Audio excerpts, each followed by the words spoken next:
Welcome everyone. It is noon, so we'll go ahead and get started. My name is Christy Ganya, and I'm a program manager for Telehealth Rocks.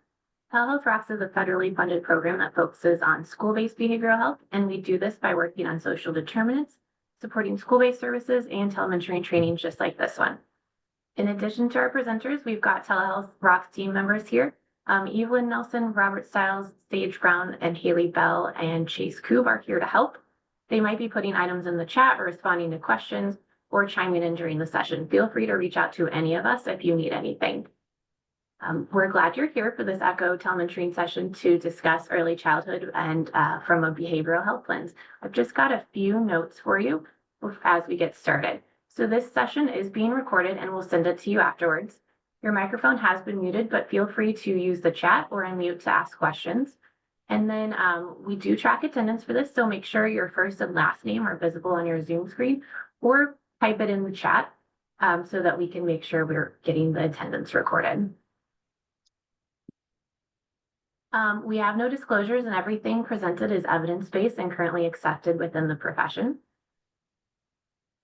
And then after the session, we'll share the slides and recording and links just as soon as we can. Certificates of attendance will be emailed after the series ends. So after the three sessions have ended. And then please feel free to send any questions you have to our Telehealth Rocks email. And then if you didn't get a chance, you can still submit the short pre-survey. It should be a link in your inbox, and we'll resend that afterwards also with the follow-up materials. We appreciate everyone filling out surveys. It really does help us out. With that, we're excited to have Alice Zhang presenting the didactic lesson today. She'll introduce herself and then call on each of our panelists to briefly introduce themselves as well. They'll chime in on the case scenario later in the session, and they'll also do presentations at upcoming sessions. So I will hand it now to Alice to get us started. Hi, everyone. Good afternoon. My name is Alice Zhang, and my background is in applied behavior analysis, and I primarily work with children with autism.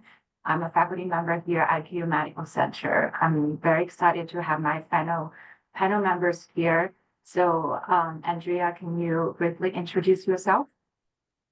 Sure. Good morning. Well, I guess it's afternoon now. My name is Andrea Scott. I'm from Greenbush, Southeast Kansas Education Service Center in Southeast Kansas, but I travel around Kansas and I work with school personnel, teachers, and home-based providers in early childhood setting to promote growth in early childhood and special education. So my background is early childhood sped and then school and district administrator.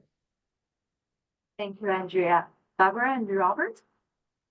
Hello. I'm Barbara Unell, and I'm a co-author of Discipline with Love and Limits and the co-founder of Raise with Love and Limits Foundation, and here to help shed some light on some parenting strategies and hopefully some news that you can use every day as you go about your work. Glad to be here. Jerry Wyckoff will be here in a minute. He has an emergency phone call, but I'm going to pass it over here to Bob Unell for a minute. Yeah, both Jerry and I are here. We're just letting Barb be in the spotlight, but we are on each side of her, ready to chime in. Thank you. Thank you for the introduction, and we're gonna get started with our content today, and we will definitely hear our panelists when we are talking about our case presentation. So today's objectives, and make sure I can see this really well. Okay, thank you, Christy, for advancing the slide. Today, the objectives are to identify common behavior challenges during child development and recognize the functions of behaviors and outline some proactive and also reactive strategies to promote positive behavior development in group settings. Next slide. So there are some common unwanted or challenging behaviors in child development, such as tantrum, defiance, aggression, non-compliance, and 10 to 30% of children having those behaviors in a child care setting. Additionally, 1 in 6 U.S. children aged 2 to 8 years old had diagnosed mental, behavioral, developmental disorders, according to the 2022 data from CDC. So those behaviors are common. Next slide. So these challenging behaviors happen for a reason. They happen because those behaviors are a way for the kids to communicate what they want, what they need. And it's also part of the learning as the young learners are interacting with the environment, and also part of the typical development. Next slide.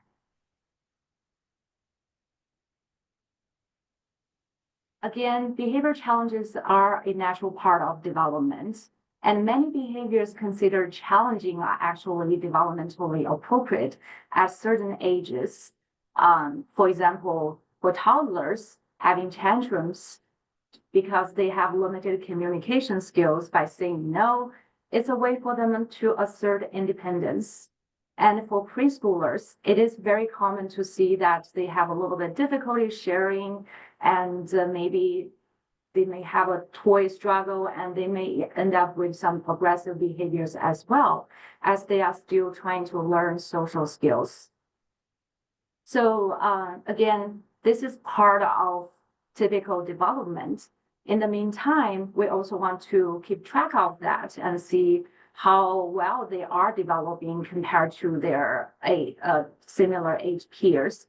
So I want to mention a helpful resource for tracking development progress, which is the CDC's Milestone Tracker app. It is designed for children aged 2 months to 5 years old, and it is entirely free and is available both in English and Spanish. I often recommend this to parents, caregivers, but also to anyone who works with children, as this is a really wonderful tool to help you monitor if a child's development across multiple domains, such as communication, behaviors, emotions, to determine if they are on track. For most children, again, these difficulties are situation specific and transitory. Next slide. However, it becomes a concern when these challenging behaviors are too intense, too frequent, or too persistent, and also having a significant impact. So, for example, behaviors that may result in physical harm to themselves or others, interfere with their ability to learn or participate in daily activities or their social environments, it definitely would require further attention and support as early as possible. Next slide. So next, I want to provide an overview of function-based behavior support. In simple terms, function of a behavior refers to its reason or purpose. Every behavior is a form of communication, a way for people to express their needs or intentions. Children always find ways to meet their needs through their actions. So if a behavior persists, especially if it's a challenging behavior, it means it actually serves its purpose effectively. Often behaviors are learned and unintentionally reinforced over time.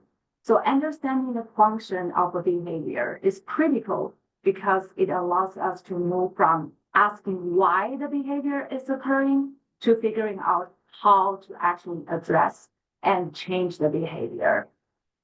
Next slide. So when we are talking about analyzing function of the behavior, we often use the ADC framework. I'm sure many of you have heard about it. I'm just gonna talk about it quickly here. So we have the antecedents, which is the A, and the B, which stands for behavior, and the C, which stands for consequence. Antecedents refers to what happens right before the behavior, and the behavior is the behavior of concern or of interest you are trying to address, either to increase if it's a behavior deficit, or maybe you want to decrease if it's a challenging behavior that happens either too often or in a context that may be inappropriate. And consequences are what occurs immediately after the behavior. So additionally, I also want to introduce this concept in our field that might sound a little bit technical, but it's called motivating operations, which kind of really talk about behaviors beyond the immediate antecedent and consequence and involves a broader context. So for example, the child's development history, family history, the environment, and how that behavior has been historically reinforced or not reinforced over time. All those information can have impact of how that behavior occurs or not occur. And this actually also includes past trauma, which can play a significant role in shaping behavior as well. Next slide. So again, antecedent can be anything that occurs a behavior. So example can include if an adult is giving a direction, maybe there is instruction to transit from one activity to another activity and being given a task to do, or maybe sometimes it's a teacher is talking to another student will result in a lack of attention. And sometimes maybe it's the overstimulating environments that may have excessive noise or distraction in the classroom. Next slide. When we talk about behavior, so the behavior that we are trying to address or of interest, it is really crucial to operationally define so that everyone working with the child can consistently observe, measure, and address the same behavior. So here is a quick interactive activity here. So we often hear this term about tantrum, right? The child is having tantrum, the child always tantrums, but I want to know, what is tantrum? If you can just chat in the chat really quickly, and we can take a look. Just give me your definition of whatever you think a tantrum is.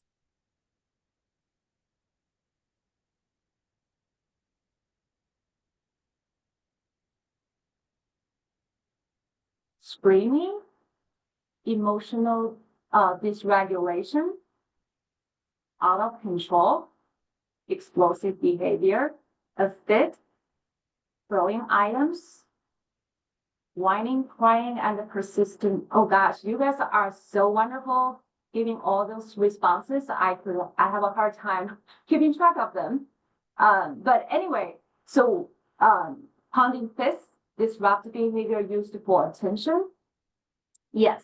So I cannot read all the responses that you guys put in the chat, but the idea is that they seem to be quite different. You know, they could be pounding fists to screaming, to stomping, to throwing items and explosive behavior, which, you know, it's a little bit hard to know what that exactly entails. So the point here is that, Christy, can you click the slide for me, please? The point again, thank you. So again, that's the tantrum could be different for each child. Or when you're describing a tantrum of one child, maybe the other person would think about some behavior totally different. So again, it is really, really important for us to really operationally define. Maybe the tantrum contains behaviors such as crying, screaming, stomping their feet, and throwing items. But what exactly that also looks like? Is that the child just having tears, or the child is like screaming really, really bad, or the child is just like throwing their pens away, or the child actually throwing stuff at the wall, breaking other property is in the classroom? So it could look, the intensity and duration and what it looks like can be quite different. We want to make sure we are talking about the same behavior. That is really, really the first step about talking about behavior. Next slide. So in terms of consequence. We're also talking about the things that happens right after the behavior. So when a child has a behavior, challenging behavior in particular, adults often respond with actions such as praise or reprimands, or peers or siblings may also react, especially in the classroom setting.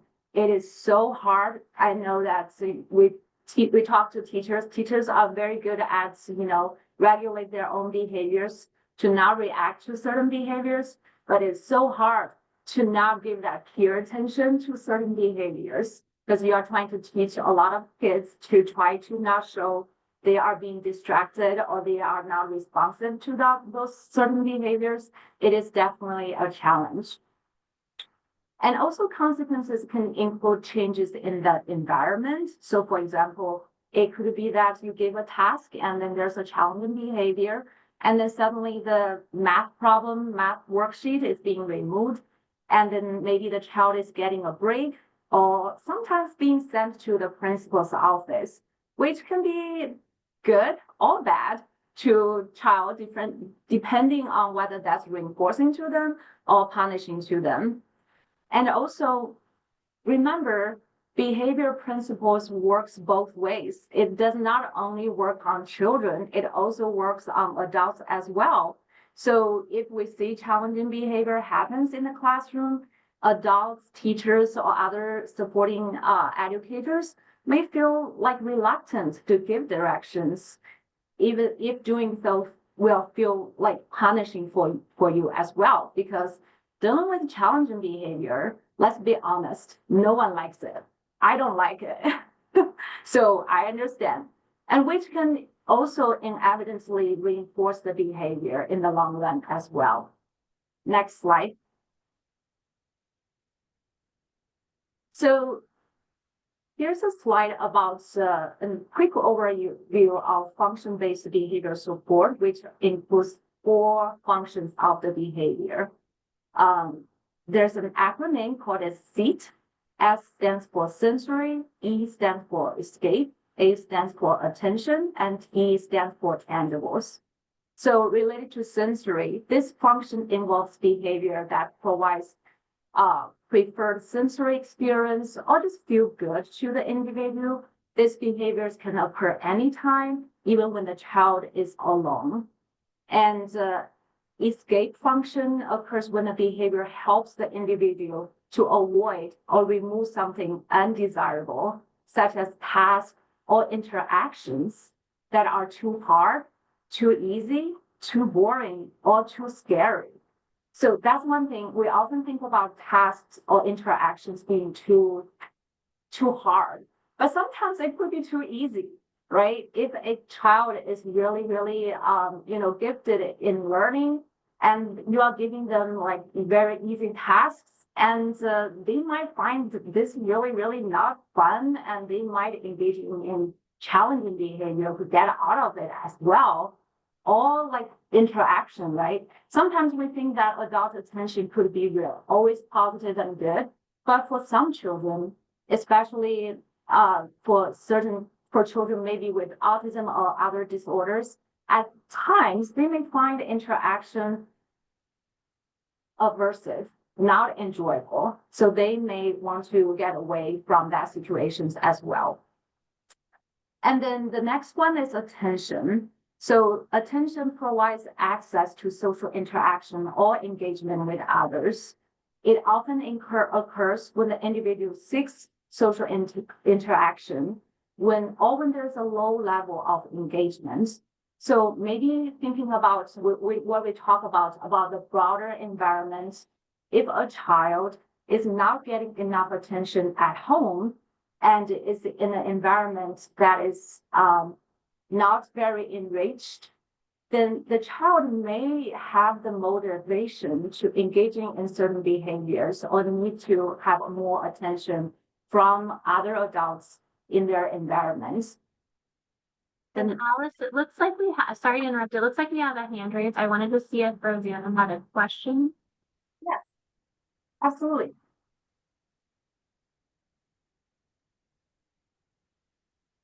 Do we have a question here? we can absolutely, talk about questions anytime, and we can also talk about it later when we have time for questions as well. All right, well, we'll let her chime in later if there is a question. Thanks, Alice. Sorry to interrupt. No worries. So the next one is tangible, which involves obtaining preferred items or activities, such as there's always popular toy, and sometimes when one child starts playing with a toy, suddenly that toy becomes really, really popular. And oftentimes when we talk about the four functions, the seat, we also understand the behavior sometimes serves multiple purposes or functions as well. So it could be that the child is trying to escape from a really difficult task so that they can access tablet time to play video games. So sometimes it can become a little bit more complicated. Next slide.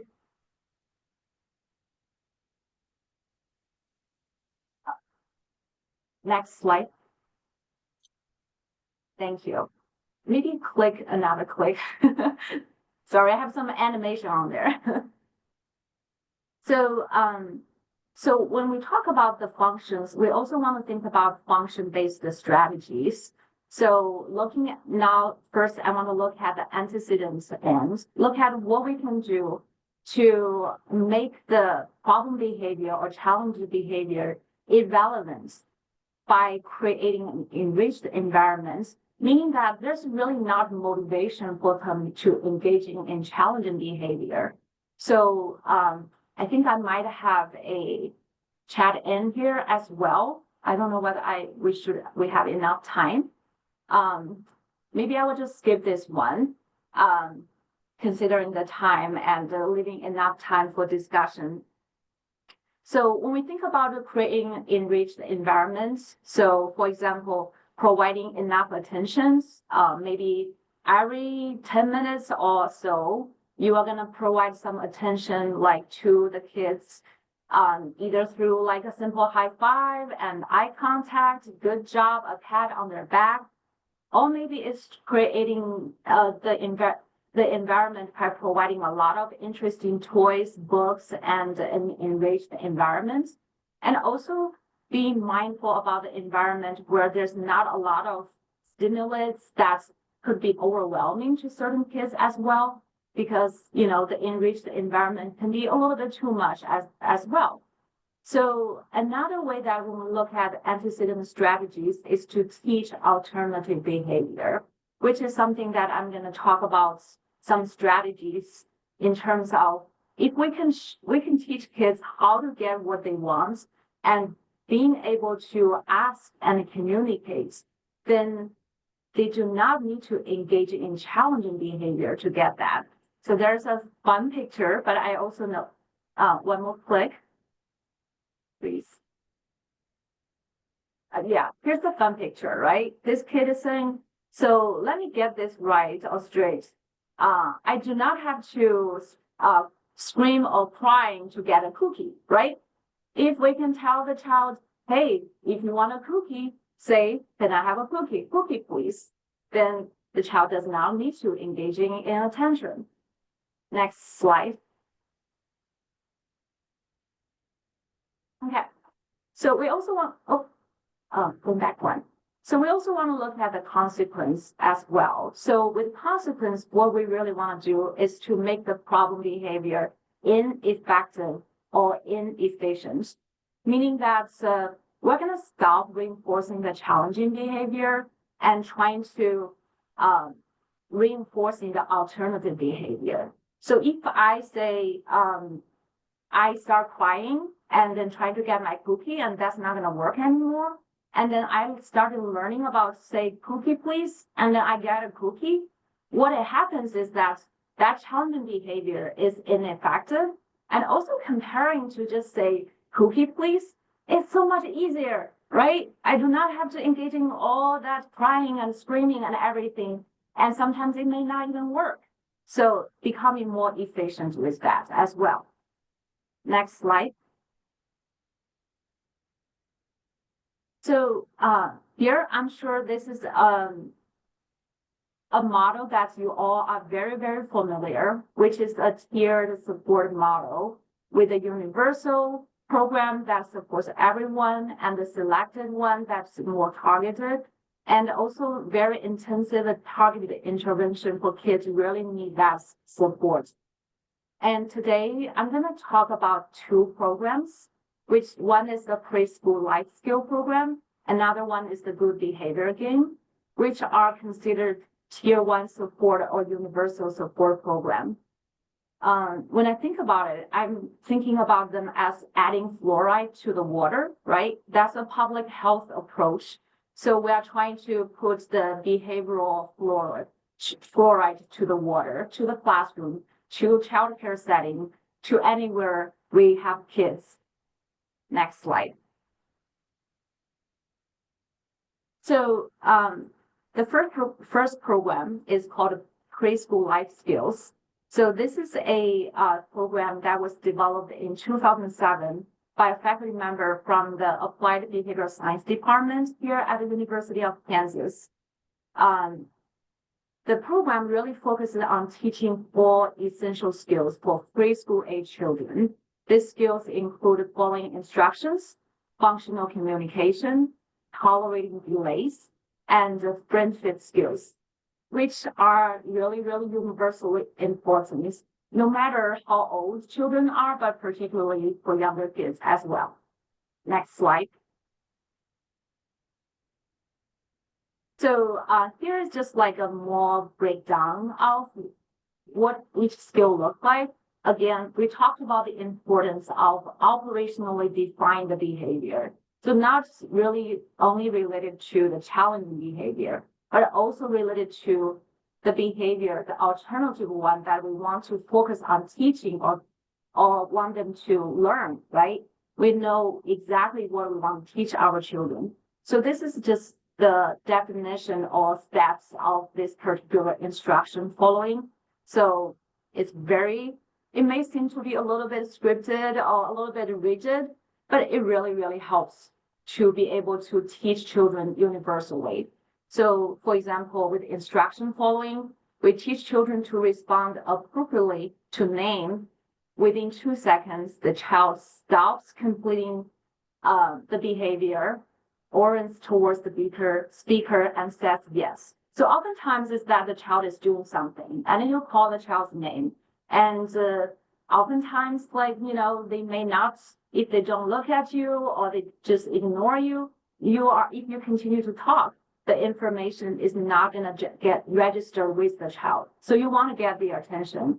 That's why you want them to stop what they're doing, looks at you and say yes.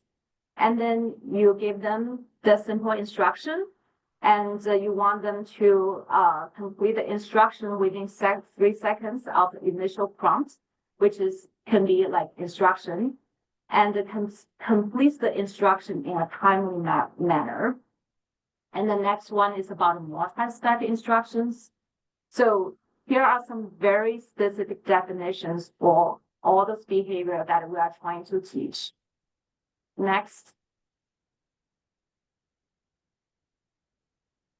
So the next slide is about functional communication. So there's a lot of information here. So I will kind of just quickly go over. So the functional communication involves requesting assistance, which is super, super important with the young learners. A lot of times the problem occurs when there's something that's going wrong and they don't know how to handle it. And either it's like a toy that's not working or they have a conflict with their peers.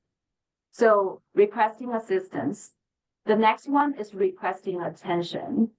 Being able to say, excuse me, and wait until the teacher or anyone else who is engaging with some other activities to give them attention is very, very important. And then also frame requesting to adults. So once they get the attention, they need to be able to say, may I, or can you help me with X, Y, and Z? And also with the peers as well. Next slide. So another really, really important one is tolerance for delay. I'm pretty sure that you all can relate to that, right? A lot of times that a lot of behaviors occurs because, they have to wait for something and they really, really want that toy right away. They really want to talk to someone right away. They really want to get outside to play with something right away. So tolerance of delay is super, super important. And it also, I'm sure you all are very familiar with the study where, they were testing children and giving them like candy or marshmallow and then see who can wait and who cannot wait, and find out that the longitudinally, children who can wait and can tolerate that delay actually do better in many things in life. So, but the thing is, that is a behavior or a skill you can teach. It's not just like some children have this tolerance for delay. Some children don't. And those children who do not have those just kind of doomed. That's not the case. You can actually teach them. So, yeah, so I really love this about tolerance for delay. Next. The next one is friendship skills. So being able to say thank you and being able to acknowledging or complimenting others and offering or sharing and being able to comforting others in distress. When see someone is crying and being able to go out there and say, are you okay? Those things are learned behaviors because you teach them, you reinforce those things. Every time a child is saying a comforting of fear, the teachers can say, you're doing such a good job comforting your friends. All the friends says, thank you for asking. All, developing friendship. That's a natural reinforcement for those very social behaviors as well. Okay, next slide.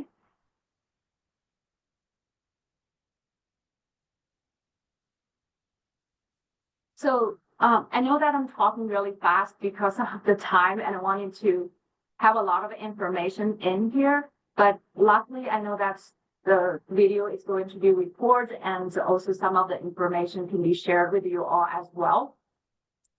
But good behavior game, or GBG, this is a important classroom management program with strong evidence dating back to 1969 at the University of Kansas from I'm a graduate of the Department of Applied Behavioral Science, so I'm going to say from that department again. So these two programs, both were originated from this department. And what is even more interesting and wonderful is that this program was actually, I think it was the master thesis of a graduate student who was also a teacher at that time. And she was teaching fourth graders, and then she had students who really had a hard time with out of seat behaviors, interrupting the classroom and all those things. So she and her, mentors developed this program to help her better manage the classroom behaviors. And then since then, the GBG has been successfully applied across various settings from from preschool to undergraduate classrooms, and with children ranging from typical developing to those with emotional and behavior disorders, and in alternative education environments. And in 2017, the CDC recommended a good behavior game as a universal violence prevention program due to its proven effectiveness. I know that in the state of Kansas, there is some effort to try to promote the tax good behavior game. And I want to say, I'm not affiliated with them at all. And this is just good behavior game based on research that I have personally experienced. So I think we can use the information because it was already developed and based on research, and they just have some systematic support and training for that. Okay, so with good behavior game, the implementation of it can be quite easy as well. You can make it more complicated, but basically what the idea is, you divide the class into teams. And then based on whatever is the concern and why you started this game, you either focus on maybe disruptive behaviors in the classroom, maybe children are, shouting out without raising their hand, or whatever that behavior is. Each classroom is different. So you, based on those behaviors of concern, you create rules. And also you want to present it in front of the classroom. So for example, you want to say, you need to raise your hand to talk. You need to keep your hands to yourself, meaning that you're not grabbing your friend's toys or stuff. And you make them into rules that everyone in the classroom is aware. And you also provide examples, but also non-examples to help kids to understand. Depending on how old the kids are, you also may want to consider using, like, for example, visual support, even video modeling. I think that's appropriate as well. And then you can also have the children repeat the rules to make sure they all understand the rules. Next slide. So you want to make sure that you establish a criteria for winning the game. So it's a game. So there are teams who are going to win. They're gonna be maybe getting some access to a treasure box, or maybe it's to having a longer recess time, whatever the children prefers, or you as a teacher can offer. But you want to establish a criterion for winning the game. So for example, here, I know it's really, really small, but basically this is one that we used in our preschool classroom at KU. So we have blue, red, and the green team, and that yellow stripe there is where the line is. So whoever, every time a challenging behavior occurred, you mark it. And whoever didn't reach or pass that yellow line, meaning that they won. So potentially all teams can win that game. It doesn't have to be like one team can be the only winner as well. Next slide. Okay, so I know this is such a short time. I really want to dive deeper into this, but we don't have time. So here are some really important tips about utilizing good behavior game. One is taking data. Really, really, really important, so that you can make a data-driven decision. You want to take data to see whether the good behavior game is having any impact, it's changing the behavior. And if you are seeing the change of the behavior, then you can also decrease or increase your criteria, the criteria for winning, right? If the behavior is getting better, maybe you're going to make sure that the line becomes only, let's say, every team only has 4 chances to engage in a challenging behavior, right? So you cannot make that decision without data. And then also some tips is that you want to identify the most frequent disruptive behaviors, not the students who is engaging in most disruptive behaviors, if that makes sense. You're trying to target the behaviors, not the child. And also it's for the entire group, not for one child. Of course, you can add additional, reinforcements and contingencies for that particular child if you are concerned. And then last thing is that you want to identify the time of day or setting most disruptive behaviors occur. So is it a circle time? Is it during time where you are having a lot of transitioning? Is it during lunchtime? You can create a good behavior game depending on time and setting. Okay, next slide. So thanks for joining us, everybody. Thank you, Viviana, for sharing. We will share all of these afterwards with you. We look forward to seeing you next month on March 5th at noon to discuss the education perspective. And feel free to email us with any questions. We hope you have a great day. Thanks for joining us, everybody.